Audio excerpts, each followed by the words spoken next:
मागील 6 वर्षाच्या काळामध्ये नवी मुंबई महानगरपालिकेने केलेल्या कामांच्या बाबतीत त्याची श्वेतपत्रिका काढण्यात यावी हा मुद्दा नवी मुंबई महानगरपालिकेच्या निवडणुकीमध्ये मोठ्या प्रमाणात गाजला होता आणि त्याबाबतच श्वेतपत्रिका काढली जाणार का याची चर्चा आता सुरू झाली। आपल्यासोबत भाजपचे आमदार मंदा म्हात्रे आहेत। ताई, काय म्हणाल आता महापौर आणि उपमहापौर देखील निवडून झालेले आहेत, महासभेला सुरुवात झालेली आहे, आता काय म्हणाल की श्वेतपत्रिका काढली जाणार असं बोललं जाते? मला वाटतं की ज्यांनी कोणी हा विषय इलेक्शन काळामध्ये चर्चेला घेतला होता तर नक्कीच या नवी मुंबई महानगरपालिकेची गेली 7-8 वर्षाची श्वेतपत्रिका त्याच्या अगोदरची सांगितली तरी चालेल, ही निघाली पाहिजे। कशा पद्धतीने महानगरपालिकेच्या तिजोरीतून पैसा कुठे कुठे संपला गेला त्याची जनतेला पण माहिती मिळेल, कारण हा जनतेचा पैसा आहे। इथे पारदर्शकता असली पाहिजे।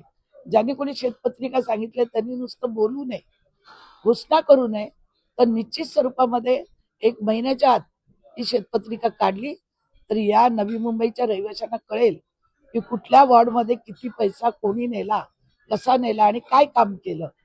गेली 10 वर्ष झाली इथं कोणी नगरसेवक नसताना वॉटर मीटर गटर पासून आमदार म्हणून मी जे काम केलं, ज्यात 35 विभागामध्ये ज्या 35 सीट आल्या निवडून, त्या मी माननीय मुख्यमंत्र्यांना आमच्या बैठकीमध्येच कोकण बैठकीत सर्वांसमोरच सांगितलेलं की 35 जागेवरती मला बेलापूरमध्ये मतधिक्य मिळाले आणि त्या मतधिक्याच्या माध्यमातून 35 जागेवर आपली भारतीय जनता पार्टीचे पॅनल येतील आणि ते आलेले आहेत, ते काम केलेलं आहे, विकास कामं लोकांनी बघितलेली आहेत आणि त्या विकास कामाला मतदान केलेलं आहे।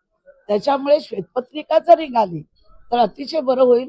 पारदर्शकता या महानगरपालिकेची पूर्ण महाराष्ट्रापर्यंत जाईल आणि आनंद वाटतो मला की ज्यांनी कोणी मागणी केली त्यांनी नुसतं बोलू नये तर ती काढून दाखवा। पण त्याबाबत ह्या जो काळामधली जेवढी कामं झालीत ही ऑनलाईन दिसावी, संकेतस्थळावरती महापालिकेच्या दिसली गेली पाहिजे, जेणेकरून संपूर्ण महाराष्ट्राला हे सगळी कामं दिसतील, यासाठी मागणी करणार तुम्ही आयुक्तांकडे?